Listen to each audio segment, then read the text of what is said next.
Hello friends and subscribers, welcome to Tamil Bell YouTube channel. நீங்க நம்ம சேனலை subscribe பண்ணல அப்படின்னா மறக்காம சப்ஸ்கிரைப் பண்ணுங்க. பக்கத்துல உள்ள பெல் பட்டனை கிளிக் பண்ணுங்க. நாங்க போடக்கூடிய வீடியோக்கள் எல்லாமே உடனடியா பாருங்க.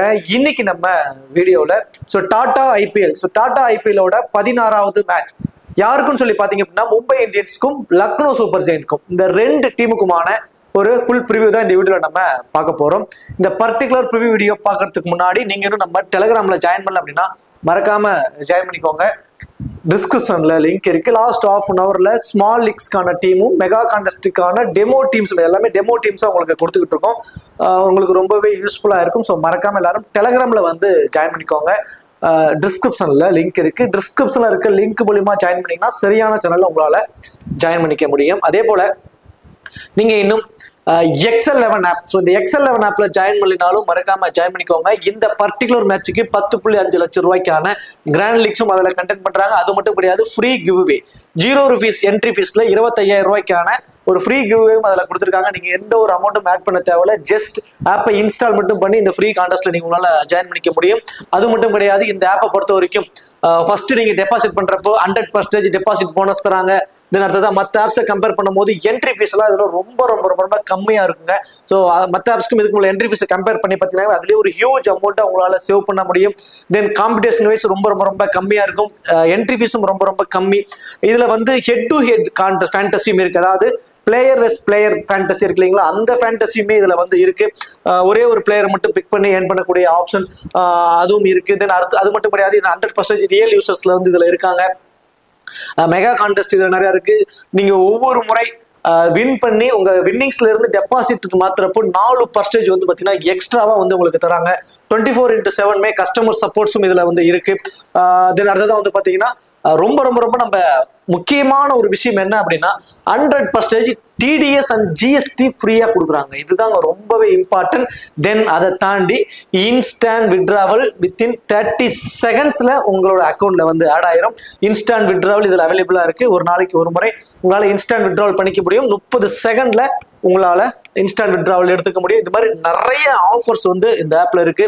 டிஸ்கிரிப்ஷன்ல லிங்க் இருக்கு. இன்வைட் கோடு வந்து தமிழன். சரி, ஓகே, வாங்க வீடியோக்குள்ள போகலாம். மேட்சை பொறுத்த வரைக்கும் 4th ஏப்ரல் இரவு 7:30 இந்த மேட்ச் நடக்குது. மேட்சை பொறுத்த வரைக்கும் பாரத ரத்னா ஸ்ரீ அடல் பிகாரி வாஜ்பாய் எக்னா கிரிக்கெட் ஸ்டேடியம் லக்னோல தாங்க இந்த மேட்ச் வந்து நடக்குது. இந்த லக்னோவோட பிச் ரிப்போர்ட் அப்படின்னு சொல்லி பார்த்தோம் அப்படின்னா நார்மலா மற்ற வெனு மாதிரி இந்த வெனுல இல்லைங்க. இங்க கொஞ்சம் ஸ்பின்னர்ஸ்க்கு சப்போர்ட் பண்ணும். பட் ஆவரேஜான ஸ்கோர் 175 இருந்து ஒரு 180 ரன்ஸ் வரைக்கும் இங்க போகும். பட் மற்ற வெனுல எல்லாத்துலயுமே ஃபாஸ்ட் பாலர்ஸ்க்கு அதிகப்படியான விக்கெட்ஸ் வந்து கிடைக்கும். இங்க ஸ்பின்னர்ஸோட டாமினேஷன்ஸ் ரொம்ப அதிகமா இருக்கும். மிடில் ஓவர்ஸ்ல ஸ்பின்னர்ஸ் கொஞ்சம் ரன்ஸை வந்து ஹோல்டு பண்ணி கொடுப்பாங்க. ஸ்பின்னர்ஸ்க்கு கொஞ்சம் இங்க டர்னும் வந்து இருக்கும். ஸோ ஆஸ் யூசுவல் பேட்ஸிங்க்கு சப்போர்ட் தான் 180 ரன்ஸ் வரைக்கும் வரும். ஃபாஸ்ட் பவுலர்ஸை விட ஸ்பின்னர்ஸ்க்கு இங்க அதிகப்படியான சப்போர்ட்ஸ் வந்து இங்க இருக்கும். வெனு ரெக்கார்ட் மொத்தம் ஒரு 17 மேட்ச் இங்க டொமஸ்டிக் லெவல் மேட்சஸும் சரி இந்த ஐபிஎல் மேட்சஸும் நடந்திருக்கு. அதுல 8 மேட்ச் பேட்டிங் ஃபர்ஸ்ட் பண்ணவங்களும் 9 மேட்ச் வந்து பேட்டிங் செகண்ட் பண்ணவங்களும் வந்து இங்க வின் பண்ணிருக்காங்க. கடைசி 5 T20ல 184ங்கிறது இங்க ஒரு ஆவரேஜான ஸ்கோரா இருக்கு. 53 விக்கெட்ஸ் போயிருக்கு. அதுல 20 விக்கெட் ஃபாஸ்ட் பவுலர்ஸும் 33 விக்கெட்ஸ் வந்து பாத்தீங்கன்னா ஸ்பின்னர்ஸும் எடுத்திருக்காங்க. ஃபாஸ்ட் பவுலர்ஸை கம்பேர் பண்ற போது இங்க ஸ்பின்னர்ஸ் தான் அதிகப்படியான விக்கெட்ஸ் எடுத்திருக்காங்க. மிடில் ஓவர்ஸ்ல ஸ்பின்னர்ஸ் பயங்கர எக்கனாமிக்கலா போல் பண்ணி கொஞ்சம் ரன் ஃப்ளோவை வந்து கொஞ்சம் ஹோல்டு பண்றாங்க. விக்கெட்டும் மிடில் ஓவர்ஸ்ல எடுத்து கொடுக்குறாங்க. ஸ்பின்னர்ஸ்க்கு இங்க கொஞ்சம் அட்வான்டேஜ் அதிகம் தாங்க இந்த வெனுவை பொறுத்த வரைக்கும். ஹெட் டு ரெக்கார்டை பொறுத்த வரைக்கும் மொத்தம் கடைசியா 5 வருஷத்துல ஒரு 6 முறை இவங்க 2 பேரும் நேருக்கு நேர் மோதிருக்காங்க. அதுல லக்னோ சூப்பர் ஜெயிண்ட் தாங்க பியூர்லி அப்பர் ஹேண்டா இருக்காங்க. ஃபுல்லா அவங்க தான் வின் பண்ணிருக்காங்க. 5 மேட்ச் லக்னோ சூப்பர் ஜெயிண்ட் தான் வின் பண்ணிருக்காங்க. ஒரே ஒரு மேட்ச் மட்டும்தான் மும்பை இந்தியன்ஸ் வந்து வின் பண்ணிருக்காங்க லாஸ்ட் 5 வருஷத்துல ஹெட் டு ஹெட்ல. பட் ஆன் பேப்பர் வைஸ் பாக்குறப்போ நான் அதை சொல்றேன். ஆன் பேப்பர்ல யார் ஸ்ட்ராங்கா இருக்காங்கிறது நான் ப்ரீவியூல அடுத்ததை சொல்றேன். 2 டீமும் ஒரு பாசிபிளான பிளேயிங் லெவல் சொல்லி பார்த்தோம் அப்படின்னா ஐடன் மார்க்ரம் அண்ட் மிச் மார்ஸ் 2 பேர் வந்து இன்னிங்ஸ் ஓபன் பண்ண போறாங்க. அதுதான் நிக்கோலஸ் பூரான், ரிஷப் பந்த் அந்த டீமோட captain and wicket keeper, Ayush Badoni, David Miller, Abdul Samad, Shardul Thakur, Ravi Bishnoi, Avesh Khan and Digvesh Singh, then அதுக்கு அடுத்ததா பாத்தீங்கன்னா ஆகாஷ்தீப். ஸோ ஆகாஷ்தீப் டைரக்டாவே இந்த மேட்ச் வந்து அவர் ஃபிட் ஆயிட்டாரு, டைரக்டாவே பிளேயிங் லெவனுக்குள்ள வருவதற்கான பாசிபிலிட்டிஸ் இருக்கு. இது வந்து லக்னோ சூப்பர் ஜெயின்டோட பாசிபிளான பிளேயிங் லெவன். தென் இம்பாக்ட் பிளேயரா ஆகாஷ்தீப் இப்படி இருப்பாங்க, இந்த காம்பினேஷன்ஸ்ல போவாங்க. தென் இன்னொரு ஆப்ஷன் இருக்கு, அப்துல் சமாத உள்ள டைரக்டா பிளேயிங் லெவனுக்குள்ள வைக்காம மீதி இருக்கக்கூடிய ஆப்ஷன்ஸ்ல 11 பேரை அவங்க வந்து கொண்டு போயிட்டு இம்பாக்ட் பிளேயர் ஆப்ஷன்ஸ்ல அப்துல் சமாத், மணிமாறன் சித்தார்த் 2 பேர்த்துமே இம்பாக்ட் பிளேயர் ஆப்ஷன்ஸ்ல வச்சுக்கோங்க. பை சான்ஸ் டாப் ஆர்டர்ல ஏர்லியராக விக்கெட்ஸ் விழுந்து ஒரு 4 இருந்து 5 விக்கெட் ஏர்லியரா விழுந்துருச்சுன்னா உடனே அப்துல் சமாதை வந்து பேட்டிங்க்கு கொண்டு வந்துருவாங்க. சப்போஸ் அப்படி விழல அப்படின்னா மணிமாறன் சித்தார்த், ஏன்னா ஸ்பின்னர்ஸ்க்கு கொஞ்சம் இங்க சப்போர்ட் இருக்கு அப்படிங்கிறதுனால மணிமாறன் சித்தார்த்தை கொண்டு வருவாங்க. எதுவா இருந்தாலும் last ½ an hour playing eleven official lineup வந்ததுக்கு அப்புறம் யார் ஃபர்ஸ்ட் பேட்டிங் தெரிஞ்சுக்கிட்டு அதுக்கு தகுந்த மாதிரி நான் குரூப்ல வந்து கொடுக்குறேன். மோஸ்ட் ப்ராபபிலி யார் இம்பாக்ட் பிளேயரா வர சான்சஸ் இருக்கும் அப்படிங்கறத குரூப்ல நான் அப்டேட் பண்றேன். மும்பை இந்தியன்ஸை பொறுத்த வரைக்கும் Rohit Sharma and Ryan Rickelton 2 பேர் இன்னிங்ஸ் ஓபன் பண்ண போறாங்க. ரிக்கல்டன் தான் வந்து பாத்தீங்கன்னா விக்கெட் கீப்பர் பண்ண போறாரு. அடுத்தது will jack, Suryakumar Yadav, Tilak Verma, Hardik Pandya, நமந்தீர், Mitchell Santner, Deepak Sahar, trend Boult, Ashwani Kumar, then Vignesh Puthur. So இவர் வந்து இம்பாக்ட் பிளேயரா இருப்பாரு. ஸோ இது வந்து மும்பை இந்தியன்ஸோட ஒரு பாசிபிளான பிளேயிங் லெவன். இப்போ கிராண்ட் லீக்ஸ்க்கான ஆப்ஷன் அப்படின்னு சொல்லி பார்த்தோம் அப்படின்னா மும்பை இந்தியன்ஸ்ல ரோஹித் சர்மா இன்னிங்ஸ் ஓபன் பண்றாரு. ஆனா இம்பாக்ட் பிளேயரா தாங்க அவரை பயன்படுத்துறாங்க. ரோஹித் சர்மாவுக்கு அந்த லெஃப்ட் ஆர்ம் ஃபாஸ்ட் பவுலர் கொஞ்சம் அவருக்கு வந்து வீக்கான ஆப்ஷன்ஸ் வந்து இருக்கு. பட் ஆப்போனன்ட் டீம்ல லெஃப்ட் ஆர்ம் ஃபாஸ்ட் பவுலர் யாரும் இல்லை. அது வந்து ரோஹித் சர்மாவுக்கு இந்த மேட்ச் வந்து பெரிய ஹெல்ப்ஃபுல்லா வந்து இருக்க போகுது. அவரோட ரன்ஸ் வந்து அவரோட பேட்டிங்ல இருந்து ஒரு பெரிய ஸ்கோர் வருவதற்கு கூட வாய்ப்புகள் ரொம்ப ரொம்ப ரொம்ப அதிகம். இந்த பர்டிகுலர் மேட்ச்ல அவரோட இன்டென்ட் கிளியரா இருக்குங்க. வெரி ஃபர்ஸ்ட் பால்ல இருந்து ஒரு அக்ரெசிவா ஆட போறாரு. ஸோ நான் வந்து இந்த பர்டிகுலர் மேட்சுக்கு வந்து ஓப்பன் ப்ரிடிக்ஷனா தான் கொடுக்க போறேன், ப்ரிவியூ கொடுக்க போறதுல ப்ரிடிக்ஷனா யாருக்கு என்ன மாதிரி ஆப்ஷன்ஸ் இருக்க போகுதுன்னு சொல்லி கொடுக்க போறோம். ட்ரை பண்ணி பாருங்க, மேபி சக்சஸ் ஆனாலும் ஆகலாம். ரோஹித் சர்மா பொறுத்த வரைக்கும் இந்த பர்டிகுலர் மேட்ச்ல மினிமம் 30 ரன்ஸ் வரைக்கும் அடிப்பதற்கான ஒரு வாய்ப்பு இருக்குங்க. தென் ஃபேண்டசி டீம்ல வருவதற்கான பாசிபிலிட்டிஸும் ரொம்ப ரொம்ப ரொம்ப அதிகம். ரியான் ரிக்கல்டன் மினிமம் 2 கேட்ச் வரைக்கும் பிடிச்சிருவாரு. 2 கேட்ச்ல வந்து 16 point, starting point 4 point, 20 fantasy point சாலிடா அதுல கிடைச்சிடும். தென் 20 ரன்ஸ் வரைக்கும் அடிப்பாரு. 20 ரன்ங்கிறது 40 ரன்ஸா கன்வெர்ட் ஆயிடும் நியூ பாயிண்ட் சிஸ்டத்துல. So 40 fantasy points, then already catch பிடிச்சி 20 ஃபேண்டசி பாயிண்ட்ஸ், கிட்டத்தட்ட ஒரு 60 ஃபேண்டசி பாயிண்ட்ஸ் வரைக்கும் வர பாசிபிலிட்டிஸ் ரொம்பவே அதிகம். வில் ஜாக் இந்த பர்டிகுலர் மேட்ச்ல அவருக்கான காம்பினேஷன்ஸ் எப்படி இருக்க போகுது? ஆப்போனன்ட் டீம்ல Nicholas Pooran, Rishabh Pant, David மில்லர்னு 3 லெப்டிஸ் இருக்காங்க. ஸோ லாஸ்ட் மேட்ச் டாப் ஆர்டர்லயே லெப்டிஸ் இருந்தாங்க. ஸோ மெத்த பவுலர்ஸ் எல்லாம் அவங்க ஈஸியா எடுத்ததுனால வில் ஜாக்குக்கால பவுலிங் ஆப்ஷன்ஸ் இல்ல. பட் இந்த மேட்ச் மிடில் ஆர்டர்ஸ்ல தான் இருக்காங்க. அப்படிங்கிற பட்சத்துல டாப் ஆர்டர்ல விக்கெட்ஸ் எடுத்தாலுமே மிடில் ஆர்டர்ஸ்ல வந்து அந்த லெப்டிஸ் எல்லாம் ஆடும்போது கண்டிப்பா வில் ஜாக் வந்து பவுல் பண்ண பாசிபிலிட்டிஸ் இந்த மேட்ச் ரொம்பவே அதிகம். அது மட்டும் கிடையாது, என்ன ஒரு ஆப்ஷன் சொல்லி பார்த்தோம் அப்படின்னா இந்த வெனு கொஞ்சம் ஸ்பின்னர்ஸ்க்கும் சப்போர்ட் பண்ணக்கூடிய ஒரு வெனு அப்படிங்கிறதுனால வில் ஜாக் இருந்து நம்ம மினிமம் வந்து பாத்தீங்கன்னா 3 ஓவர் வரைக்கும் அவர் பவுல் பண்ண வாய்ப்புகள் ரொம்ப ரொம்ப ரொம்ப அதிகம். லெப்டிஸ் அதிகமா இருக்கிறதுனால கண்டிப்பா ஒரு 3 ஓவர் பவுல் பண்ணிடுவாரு. 1 விக்கெட் கண்டிப்பா அவர் எடுப்பதற்கான வாய்ப்பு அதிகம். பேட்டிங்ல 25 ரன்ஸ்ங்கிறத சாலிடா அடிச்சிருவாரு. கிட்டத்தட்ட ஒரு 80 ஃபேண்டசி பாயிண்ட்ஸ் வரைக்கும் வர வாய்ப்புகள் ரொம்ப ரொம்ப அதிகம் வில் ஜாக்கை பொறுத்த வரைக்கும். சூரியகுமார் யாதவ் அண்ட் திலக் வர்மா 2 பேருக்குமே சிங்கிள் ஆப்ஷன் தான். அட்வான்டேஜ் வைஸ் எதுவுமே கிடையாது. அது அவங்களுக்கு இருக்கக்கூடிய மிகப்பெரிய ஒரு மைனஸா இருக்கு. தென் ஆனா பேட்டிங்ல கொஞ்சம் திலக் வர்மாவுக்கு முன்னாடியே சூரியகுமார் யாதவ் வர்றது வந்து கொஞ்சம் ஒரு அட்வான்டேஜா இருக்கு சூரியகுமார் யாதவ் பொறுத்த வரைக்கும். பட் இவருக்கு எகென்ஸ்டா இருக்கக்கூடிய ஆப்ஷன் அப்படின்னு சொல்லி பார்த்தோம் அப்படின்னா லைக் திக்வேஷ் சிங் அண்ட் சர்துல் தாக்கூர், இந்த 2 பேத்துக்கிட்ட இருந்துமே சூரியகுமார் யாதவுக்கு ஒரு பயங்கர ட்ரெண்ட் வந்து இருக்க பாசிபிலிட்டிஸ் ரொம்ப அதிகம். என்ன காரணம்? சூரியகுமார் யாதவுக்கு நீங்க 150 ஸ்பீட்ல கூட போடுங்க, பிரச்சனையே இல்லை.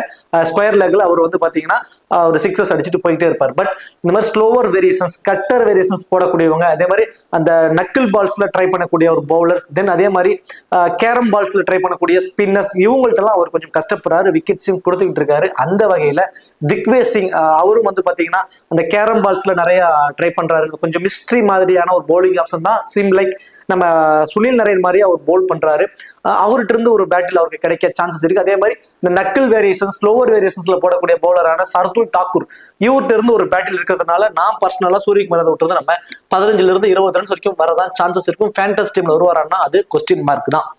அதுவே திலக் வர்மா. இந்த மேட்ச் வந்து ஃபேண்டசி டீம்ல வருவதற்கான பாசிபிலிட்டிஸ் ரொம்ப ரொம்ப ரொம்ப ஹையா இருக்க போகுது போத் இன்னிங்ஸ்லுமே.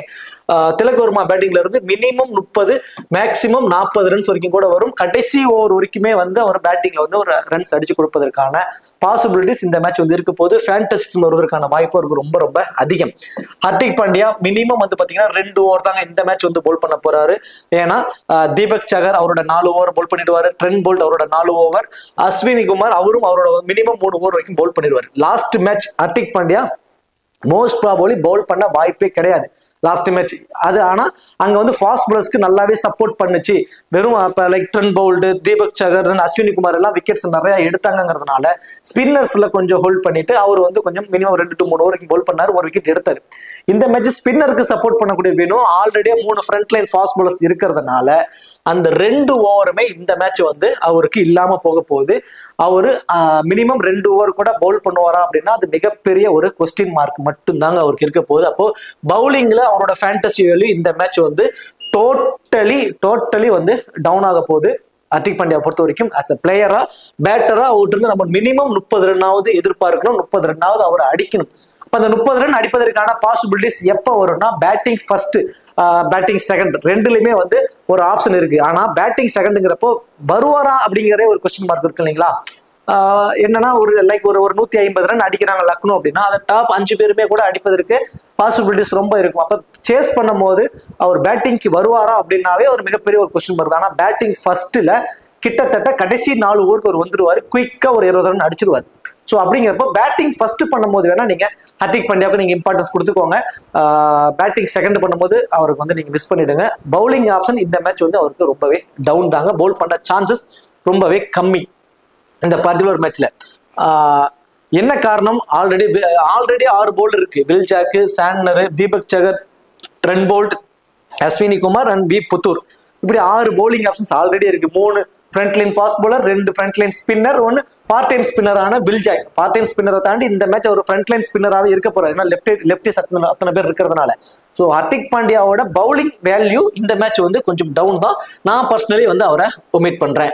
அப்போ டாப் 6 பேர்ல Tilak Varma, Will Jacks, Ryan Rickelton and Rohit Sharma இந்த 4 பேருமே மோர் இம்பார்ட்டன்டா வந்து உங்க டீம்ஸ்க்கு வந்து இருப்பாங்க இந்த பர்டிகுலர் மேட்சை பொறுத்த வரைக்கும். நமந்தீர் பேட்டிங் வந்தாருன்னா ஒரு 10 ரன்ல இருந்து ஒரு 15 ரன்ஸ் வரைக்கும் அடிப்பாரு. ஆனா இவருக்கு இருக்கக்கூடிய அட்வான்டேஜ் இந்த ஸ்கொயர் பவுண்டரிஸை ஃபுல்லா கவர் பண்றாரு. Minimum match on match 2 catch பிடிச்சிட்டு இருக்காரு. ஸோ கிட்டத்தட்ட ஒரு 40 ஃபேண்டசி பாயிண்ட்ஸ் வரைக்கும் வர பாசிபிலிட்டிஸ் அவருக்கு இருக்குங்க. Mitchell Santner. ஸோ நம்ம மேட்ச் ஆன் மேட்ச் இவருக்கு சொல்றதுதான் பேட்டிங் ஃபர்ஸ்ட் பண்ண போறாங்க மும்பை அப்படின்னா உங்க டீமோட மஸ்ட் ட்ரை பிக்கு மிச்சல் சாண்டனர் இருப்பாரு. பை சான்ஸ் பேட்டிங்ல வந்தாலும் 10 ரன்ஸ் வரைக்கும் அடிப்பாரு. அவரோட ஃபீல்டிங் பொசிஷன்ஸ் கண்டிப்பா வந்து ஸ்கொயர் பவுண்டரிஸ்ல இருக்கும். இப்போ அதாவது ரைட் பேட்ஸ்மேன் வந்தாங்கன்னா ஸ்கொயர் பவுண்டரிஸ்ல நமந்தீர் இருக்காரு அப்படின்னா அப்படியே லெஃப்ட் பேட்ஸ்மேன் வந்தாருன்னா ஸ்கொயர் பவுண்டரிஸ்ல மிச்சல் சாண்டனர் இருப்பார். ஸோ இந்த ஸ்கொயர் பவுண்டரிஸை மாத்தி கவர் பண்றவங்க இவங்க 2 பேரும் தான். அப்படிங்கிறப்போ மிச்சல் சாண்டனருக்கும் ஒரு கேட்ச் வரைக்கும் பிடிக்க வாய்ப்பு இருக்கு. தென் 4 ஓவருமே பவுல் பண்ண போறாரு. இந்த வேணும் ஸ்பின்னுக்கு சப்போர்ட் பண்ணக்கூடிய ஒரு வேணும். விக்கெட் டேக்கிங் ஆப்ஷன்ஸ் இவருக்கு ரொம்ப அதிகம். மினிமம் 1 விக்கெட், தென் கொஞ்சம் பாலை வந்து டாட் பால்ஸ்ல போடுவாரு, அதுல கொஞ்சம் ஃபேண்டசி பாயிண்ட்ஸ் கிடைக்கும்.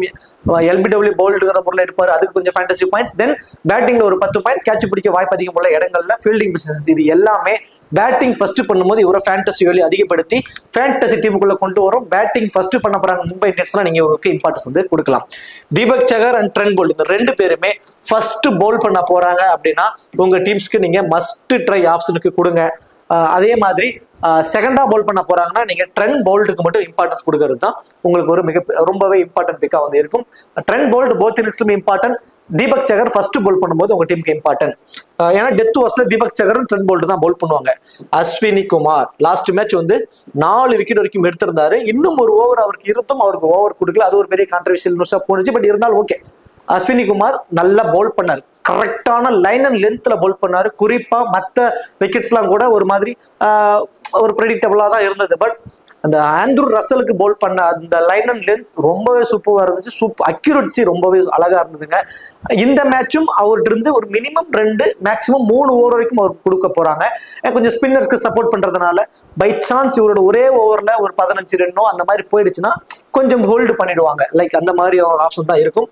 ஸோ என்னோட பாயிண்ட் ஆஃப் வியூல அவர் லாஸ்ட் மேட்ச் மாதிரி 2 விக்கெட்டோ 3 விக்கெட்டோ கொண்டு போவாரானா அது மிகப்பெரிய கொஸ்டின் மார்க். 1 விக்கெட் வரைக்கும் எடுப்பாருங்க இந்த மேட்ச் போத் இன்னிங்ஸ்லுமே. விக்னேஷ் புத்தூர் இவரை பொறுத்த வரைக்கும் செகண்டா பவுல் பண்ண போறாருன்னா உங்க டீம்ஸ்க்கு நீங்க ட்ரை பண்ணி பாருங்க. செகண்டா பவுல் பண்றப்போ ஸ்பின்னர்ஸ் கொஞ்சம் இம்பார்ட்டன்ஸ் கொடுத்து நீங்க ட்ரை பண்ணிக்கலாம். ஸோ அந்த வகையில புத்தூர் இருந்து நம்ம 2 விக்கெட் வரைக்கும் கூட எதிர்பார்க்கலாங்க செகண்டா பவுல் பண்ற போது.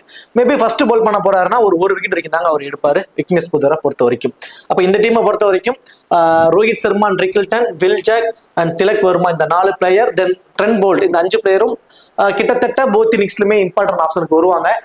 ரியான் ரிக்கில்டன் மட்டும் எந்த மாதிரி ஆப்ஷன்ஸ்ல கொண்டு போறீங்கன்னா பேட்டிங் செகண்டுங்கன்னா அவருக்கு வந்து நீங்க இம்பார்ட்டன்ஸ் கொடுத்துக்கோங்க.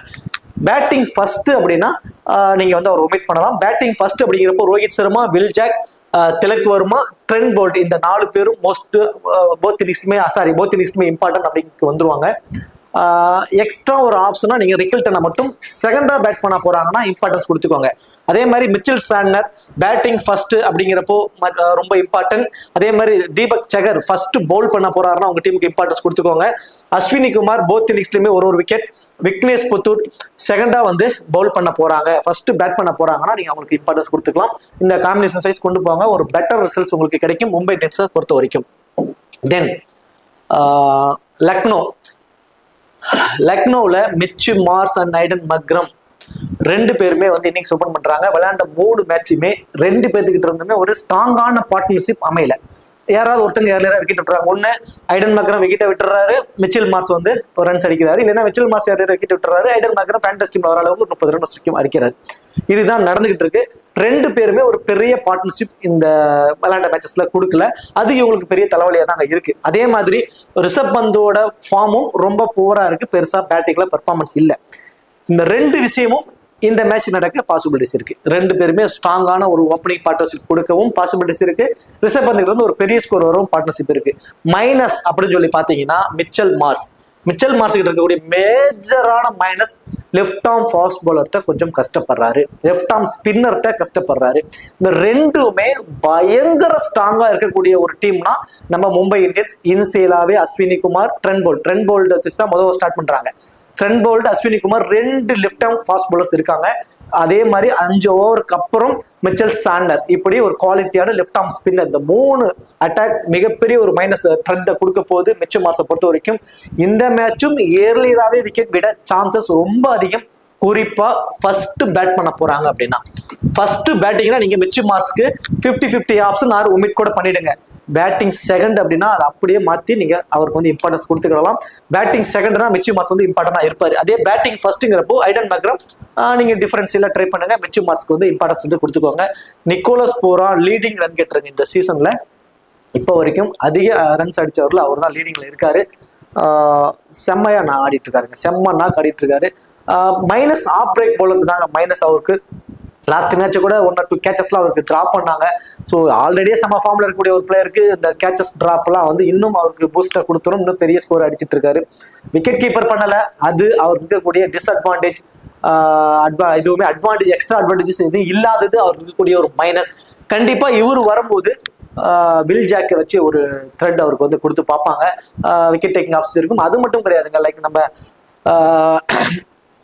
எடுத்துக்கிட்டீங்க அப்படின்னா தீபக் சகர் இருந்துமே அவர் த்ரெட். ஏன்னா லெஃப்ட் ஹேண்டர்ஸ்க்கு அகேன்ஸ்டா ரொம்ப சூப்பரா பவுல் பண்ணுவார் தீபக் சகர். நம்ம ட்ரெண்ட் போல்டு, அஸ்வினி குமார் இருந்தாலும் அவருக்கு பேட்டில் இருக்கும் அப்படிங்கிற மாதிரிலாம் இல்லை. இந்த மேட்ச் தீபக் சகர்கிட்ட இருந்து தான் நிக்கோலஸ் பூரானுக்கு ஒரு த்ரெட் இருக்கும். ஆனா நிக்கோலஸ் பூரான் இருக்கக்கூடிய ஒரு சின்ன ஒரு அட்வான்டேஜ், விக்கெட் கீப்பர் பண்ணாதது மைனஸ். ஆனா அவருக்கு சின்ன அட்வான்டேஜஸ் இருக்குங்க. அந்த ஸ்கொயர் பவுண்டரிஸ்ல ஃபீல்டிங் பண்றாரு. இந்த ஸ்கொயர் பவுண்டரிஸ்ல இருந்து 1 or 2 கேச்சஸ் பிடிச்சிடுறாரு. ஸ்டார்டிங் பாயிண்டோட சேர்த்து ஒரு 20 ஃபேண்டசி பாயிண்ட்ஸ் அதுலயே வந்துடுறாரு, சாலிடா வந்துடுறாரு. ஒரே ஓவர்ல ஃபேண்டசி டீம்ல வர அளவுக்கு அவரோட ஸ்கோரை அடிச்சுட்டு போயிடுறாரு. ஒரே ஓவர்ல 2 6 2 பவுண்டரி அடிச்சிட்டாருன்னா 4 பால்ல அவர் ஃபேண்டசி டீம்ல வர அளவுக்கு கிட்டத்தட்ட ஒரு 60 ஃபேண்டசி பாயிண்ட்ஸ் வர அளவுக்கு அவரு கொண்டு வந்துடுறாரு. அந்த 20 ரன் 40 ஃபேண்டசி பாயிண்ட்ஸா மாறிடுது. தென் ஸ்டார்டிங் பாயிண்ட் 2 கேட்ச் அதெல்லாம் சேர்த்து ஒரு 60 ஃபேண்டசி பாயிண்ட்ஸ் வரைக்கும் அவர் கொண்டு வந்து விட்டுறதுனால அவரு இம்பார்ட்டன்ட் ஆயிடுறாரு அந்த ஸ்கொயர் பவுண்டரிஸ்ல ஃபீல்டிங் இருக்கிறதுனால. அதே ஆப்ஷன் ஏன் மிச்சல் மார்ஸ்க்கு இல்லை அப்படின்னா அவர் வந்து இம்பாக்ட் பிளேயரா வெளியே உட்கார வச்சிடறாங்க. அது வந்து அவருக்கு ஒரு மைனஸ். அந்த கேட்ச் பிடிக்கலாம் வாய்ப்பு இல்லாம போயிடுது. அதனால நிக்கோலஸ் பூரானுக்கு நம்ம இம்பார்ட்டன்ஸ் வந்து கொடுத்துக்கலாம், வேற வழி இல்லை. ஆனா கேப்டன் வைஸ் கேப்டன் அளவுக்குலாம் ஆப்டா இருப்பாருன்னா அது மிகப்பெரிய கொஸ்டின் மார்க் தான். ரிஷப் பந்த் அதிக தொகைக்கு எடுக்கப்பட்ட பிளேயர்ல இவரு மட்டும்தான் எனக்கு தெரிஞ்சு இப்போதைக்கு இவரும் வெங்கடேஷ் ஐயர் மட்டும்தான் ஃபார்ம் இல்லாம இருக்காங்க. இந்த மேட்ச் கிட்டத்தட்ட அவரு ஒரு 80% ஃபேண்டஸ் டீம்ல வந்துருவாருங்க. ஒரு பெரிய நாக்கை ஆடுறதுக்கு சான்சஸ் இருக்கு. குறிப்பா மும்பை இந்தியன்ஸ் அகேன்ஸ்டா நல்லாவே அவருக்கு ரெக்கார்டு இருக்கு, ஆவரேஜும் இருக்கு. ரிஷப் பந்துகிட்ட இருந்து மினிமம் 30 மேக்ஸிமம் 50 ரன்ஸ் வரைக்கும் கூட இந்த மேட்ச் நான் எதிர்பார்க்கிறேன். தென் அந்த விக்கெட் கீப்பருங்கிற ஒரு அட்வான்டேஜ் அது மூலியமா கிடைக்கக்கூடிய fantasy points one of grand league நீங்க ஒரு வைஸ் கேப்டன் ஆப்ஷனா கூட நீங்க ட்ரை பண்ணி பார்க்கலாம். ஆயுஷ் பதோனிட்டு இருந்து ஒரு 15ல இருந்து 20 ரன் ஃபேண்டஸ் டீம் வருவதற்கான பாசிபிலிட்டிஸ் இல்ல. டேவிட் மில்லர் லாஸ்ட் மேட்ச் நான் சொன்னேன், போத் இன்னிங்ஸ்லயுமே டேவிட் மில்லர் இம்பார்ட்டன்ட் ஆப்ஷனுக்கு வந்துடுறாரு. யூஸ்வலா அவர் வந்து செகண்ட் பேட்டிங்ல தான் இம்பார்ட்டன்ட் அப்படிங்கிறது நமக்கு தெரியும். இந்த மேட்ச் அவருக்கு எந்த மாதிரி காம்பினேஷன்ஸ்ல இருக்க போகுதுன்னா, நான் பர்சனலா ஒரு குவாலிட்டியான டீம் மும்பை இந்தியன்ஸ் அப்படிங்கிறப்போ ஒரு பெரிய ஸ்கோர் அவங்க டார்கெட்டை செட் பண்ணுவாங்க ஃபர்ஸ்ட் பேட் பண்ணாங்க அப்படின்னா. அப்போ சேஸ் பண்ணும்போது மஸ்ட் ட்ரை ஆப்ஷனுக்கு நம்ம டேவிட் மில்லர் வந்துருவாருங்க. ஃபர்ஸ்ட் ஃபீல்டிங் பண்ணும் போதே லாங் ஆஃப்ல தான் அவரோட ஃபீல்டிங் பொசிஷன்ஸ் இருக்கும். 1 or 2 கேச்சஸ் அவர் பிடிச்சிருவாரு. ஸோ அதுலேயே 20 ஃபேண்டசி பாயிண்ட்ஸ் வந்துருவாரு. தென் பேட்டிங்ல வந்து அவங்க ஒரு 200 ரன்னோ 180 ரன்னோ டார்கெட் செட் பண்ணும்போது இவர் வந்து கடைசி 40 ரன் 50 ரன்னுக்கு இவர் வந்து உள்ள வந்துருவாரு. குயிக்கா 25 to 30 ரன்ஸ் அடிச்சிருவாரு. ஃபேண்டசி டீமுக்குள்ள வந்துருவாரு. டேவிட் மில்லர் பேட்டிங் செகண்ட் அப்படிங்கிறப்போ மோர் இம்பார்ட்டன்டா இருப்பாரு உங்களுடைய டீம்ஸ்க்கு. இந்த பர்டிகுலர் மேட்ச் ஆப்போனன்ட் டீம்ல இருக்கக்கூடிய ஸ்ட்ராங் ஆப்ஷன்ஸ் வச்சு பாக்குறப்போ டேவிட் மில்லர் கிட்டத்தட்ட ஃபேண்டசி டீம்ல வருவதற்கான வாய்ப்பு ரொம்ப அதிகம். அப்ப இந்த டீமை பொறுத்த வரைக்கும் நான் personally Nicholas Pooran, Rishabh Pant and David Miller செகண்டா பேட் பண்ணும்போது இம்பார்ட்டன்ஸ் நீங்க கொடுத்துக்கலாம். ஐடன் மேக்ரம் இருந்து ஒரு 20ல இருந்து ஒரு 25 ரன்ஸ் தாங்க. அது ஃபேண்டசி டீம்ல வருமானா அது மிகப்பெரிய ஒரு கொஸ்டின் மார்க். அட்வான்டேஜ் வைஸ் எதுவும் இல்லை. அவரை பொறுத்த வரைக்கும் பவுலிங் ஆப்ஷன்ஸ் எதுவும் இல்லாதது அவருக்கு இருக்கக்கூடிய மிகப்பெரிய ஒரு மைனஸ் தான். பவுலிங் ஆப்ஷன்ஸ்ல லைக் ஆகாஷ் தீப், திக்வேஷ் சிங், ஆவேஸ் கான், ரவி பிஷ்னாய் அண்ட் சர்துல் தாக்கூர், இந்த 5 ப்ராப்பர் மெயின் பவுலர் தான் இந்த டீமை பொறுத்த வரைக்கும். அதுக்கு அடுத்தது வந்து பாத்தீங்கன்னா நான் சொன்ன மாதிரி அப்துல் சமாத் மேபி அந்த இடத்துல மணிமார சித்தார்த் உள்ள வரலாம். அப்ப எப்படி ஓவர்ஸ் பிரியும், யாருக்கு அதிகப்படியான ஓவர்ஸ் போகும் அப்படின்னா லைக் சர்துல் தாக்கூர் அவரோட 4 ஓவரை போல் பண்ணிடுவாரு. Avesh Khan minimum 3 maximum 4 minimum 3 over. Ravi Bishnoi அவரோட 4 ஓவர். திக்வேஷ் சிங் தாங்க இந்த சீசன் ஃபுல்லாவே ஒரு சூப்பரான ஒரு இம்பாக்டை கிரியேட் பண்ணிட்டு இருக்காரு லக்னோவுக்காக. மேட்ச் ஆன் மேட்ச் விக்கெட் எடுத்துக்கிட்டே இருக்காரு. ஒரு மேட்ச் கூட அவரை பத்தி நம்ம பெருசா நம்ம பேசல, விக்கெட்டா எடுத்துக்கிட்டு இருந்தாரு. இந்த மேட்ச் நல்லா பேசணும், மேபி விக்கெட் எடுக்காம கூட போறதுக்கு சான்சஸ் இருக்கு. திக்வேஷ் சிங் கிட்ட இருக்கக்கூடிய ஒரு பிளஸ் ஒரு மைனஸ் அப்படின்னு சொல்லி பாத்தீங்கன்னா, அந்த பாலை வந்து பின்னாடி மறைச்சு இந்த சுனில் நரேன் மாதிரியான ஒரு ஆக்ஷன்ல நக்கிள் பால் போட போறாரா, மிஸ்ட்ரி பால் பால் பண்ண போறாரா, இல்ல ஆஃப் பிரேக் பால் பண்ண போறாராங்கிறத காமிக்கல. கடைசி செகண்ட்ல வந்து பால் ரிலீஸ் அப்ப மட்டும் தான் கொண்டு வருது. அது பேட்ஸ்மேனால வித்தின் செகண்ட்ல அதை வந்து ஜட்ஜ் பண்றதுக்கு ரொம்ப கஷ்டம். இப்போ நார்மலா கையை முன்னாடி கொண்டு வச்சு ஒரு ஆஃப் பிரேக் பால் பண்றாங்களா இல்ல கேரம் பால் போடுறாங்களாங்கிறது ஈஸியா பார்க்க முடியும். பட் இவர் சுனில் நரேன் மாதிரி கையை வந்து பின்னாடி வச்சுக்கிட்டு வந்து பால் பண்றாரு. அதுல கொஞ்சம் மைனஸ் ஆயிடுது, அதுல கொஞ்சம் இவரு கொஞ்சம் பிளஸ் ஆயிடுது. பேட்ஸ்மேன் கொஞ்சம் கஷ்டப்படுறாங்க, விக்கெட் இவருக்கு கிடைக்குது. இப்ப இருக்கக்கூடிய மும்பை இந்தியன்ஸ் அதை பத்திலாம் பெருசா கேர் பண்ண மாட்டாங்க. எனக்கு தெரிஞ்சு சூரியகுமார் யாதவுக்கு மட்டும் இவர்கிட்ட வந்து ஒரு சின்ன ஒரு பேட்டில் கிடைக்கலாம். ஒரு விக்கெட் வரைக்கும் கிடைப்பதற்கான ஒரு வாய்ப்பு தான் இந்த மேட்ச் இருக்க போகுதுங்க. மற்றபடி ஆகாஷ் தீபும் வந்து பாத்தீங்கன்னா ஒரு 3 ஓவர் போல் பண்ணுவார். இதுல டெத் ஓவர் அப்படிங்கிற பட்சத்துல சர்துல் தாக்கூரும் ஆவேஸ் கானும் தான் போல் பண்ண போறாங்க. அப்போ ஆகாஷ் தீப் வந்து என்ன பண்ணுவாருன்னா பவர் பிளேலயே போல் பண்ணுவாரு. பவர் பிளேல ஆகாஷ் தீப்பும் ஆவேஸ் கானும் போல் பண்ணுவாங்க. Shardul Thakur middle overs and death ஓவர்ஸ்க்கு கொண்டு போக போறாங்க. ஸோ ஃபர்ஸ்ட் போல் பண்ண போறாங்கன்னா சர்துல் தாக்கூர் வந்து மோர் இம்பார்ட்டன்டா இருப்பாரு. 2ங்கிறது 3 விக்கெட் கூட எடுப்பதற்கு பாசிபிலிட்டிஸ் ரொம்ப ரொம்ப ரொம்ப அதிகம். லீடிங் விக்கெட் டேக்கிங்கும் அவர் தான் இருக்காரு. சூப்பரான ஃபார்ம்ல இருக்காரு. ஃபர்ஸ்ட் போல்னா மஸ்ட் ட்ரை. செகண்டா போல் பண்ணும்போது 1 விக்கெட், ஃபர்ஸ்ட் போல் பண்ணும்போது 2 விக்கெட் வரைக்கும் எடுப்பாரு. ஆவேஸ் கான் அதே மாதிரி ஃபர்ஸ்ட் போல் பண்ணும்போது 2 விக்கெட் வரைக்கும் எடுப்பாரு. செகண்டா போல் பண்ணும்போது 1 விக்கெட் வரைக்கும் எடுப்பாரு. அப்படியே செகண்டா போல் பண்ணும்போது ரவி பிஷ்னாய் கிட்ட இருந்து நம்ம மினிமம் 1 விக்கெட், போத் இன்னிங்ஸ்லுமே எனக்கு தெரிஞ்சு ஒரு விக்கெட் எடுத்துருவாரு. திக்வேஷும் ஒரு விக்கெட் எடுப்பாரு. ஆகாஷ் தீப் வந்து பாத்தீங்கன்னா ஃபர்ஸ்ட் போல் பண்ணும்போது 1 விக்கெட்டும், செகண்டா போல் பண்ணும்போது 2 விக்கெட் வரைக்கும் எடுக்க சான்சஸ் இருக்குங்க. செகண்டா போல் பண்ணும்போது ஆகாஷ் தீப்க்கு நீங்க உங்க டீம்ஸ்க்கு நீங்க இம்பார்ட்டன்ஸ் கொடுத்துக்கிறது ஒரு பெட்டர் ஆப்ஷனா இருக்கும். அப்ப இந்த டீம்ல சர்துல் தாக்கூர் ஃபர்ஸ்ட் போல் பண்ணும்போதும் ஆவேஸ் கான் ஃபர்ஸ்ட் போல் பண்ணும்போது 2 பேரும் மோர் இம்பார்ட்டன்ட். செகண்டா போல் பண்ணும்போது ஆகாஷ் தீப்க்கு கொண்டு வந்திருக்க இம்பார்ட்டன்ஸ். செகண்டா போல் பண்ணும்போது சர்துல் தாக்கூருக்கு ஒரு ஸ்லைட்டி இம்பார்ட்டன்ஸ் கொடுக்கலாம். எதுல அப்படின்னா விக்கெட் 1 விக்கெட் தான் எடுப்பாரு. பேட்டிங்ல மேபி வந்துட்டாருன்னா ஒரு 10 to 15 ரன்ஸ் வரைக்கும் அடிச்சிருவாரு. அது தென் கேட்ச் பிடிக்க வாய்ப்பு அதிகம் இடங்கள்ல ஒரு ஃபீல்டிங் பொசிஷன் அப்படிங்கிறப்போ போத் இன்னிங்ஸ்லுமே இம்பார்ட்டன்ட் அப்படிங்கிற ஒரு காம்பினேஷனுக்கு சர்துல் தாக்கூருக்கு வந்து தள்ளப்பட்டுறாரு. அந்த ஸ்லைட்டி அட்வான்டேஜ் அந்த பேட்டிங்ல வந்து சம் கான்ட்ரிபியூட் அப்படிங்கிறது. ஸோ அந்த வகையில ஃபர்ஸ்ட் பவுல் பண்றாருன்னா மஸ்ட் ட்ரை. ஒரு வைஸ் கேப்டன் ஆப்ஷன் கூட ட்ரை பண்ணுங்க. செகண்டா பவுல் பண்ண போனாலும் ஒரு பிளேயரா வந்து அவருக்கு இம்பார்ட்டன்ஸ் வந்து நீங்க கொடுத்துக்கிடலாம்.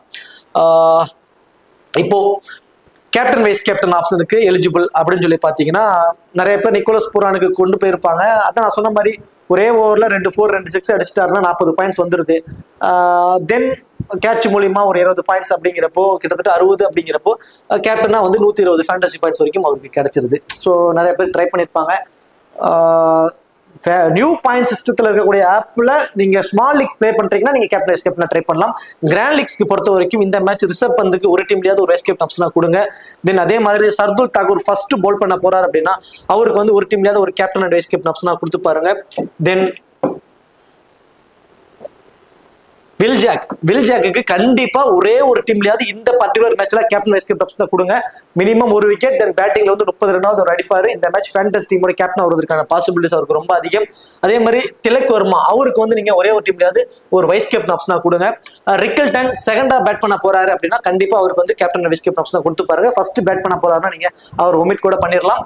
தென் ரோஹித் சர்மா செகண்டா பேட் பண்ண போறாருன்னா கண்டிப்பா ஒரே ஒரு டீம்லயாவது கேப்டன் ஆப்ஷனா கொடுங்க. இந்த மேட்ச் அவர் பெரிய ஸ்கோர் அடிப்பதற்கு கூட வாய்ப்புகள் ரொம்ப அதிகம். செகண்டா பேட் பண்ண போறாருன்னா மஸ்ட் ட்ரை ஒரே ஒரு டீம்லயாவது ஒரு கேப்டன் ஆப்ஷனா. தென் டெத் ஓவர்ஸ்ல போல் பண்ணக்கூடிய ட்ரெண்ட் போல்ட் ஃபர்ஸ்ட் போல் பண்ண போறாருன்னா அவருக்கு வந்து ஒரு கேப்டன் அண்ட் வைஸ் கேப்டன் ஆப்ஷனா நீங்க ட்ரை பண்ணி பார்க்கலாம். சரி, ஓகே. இந்த வீடியோ உங்களுக்கு பிடிச்சிருக்குன்னு நினைக்கிறேன். இந்த வீடியோ உங்களுக்கு பிடிச்சிருச்சு அப்படின்னா மறக்காம வீடியோக்கு லைக் பண்ணி வீடியோ கொஞ்சம் சப்போர்ட் பண்ணுங்க. இந்த வீடியோ பத்தி கருத்துக்களை கமெண்ட் செக்ஷன்ல சொல்லிடுங்க. தேங்க்யூ.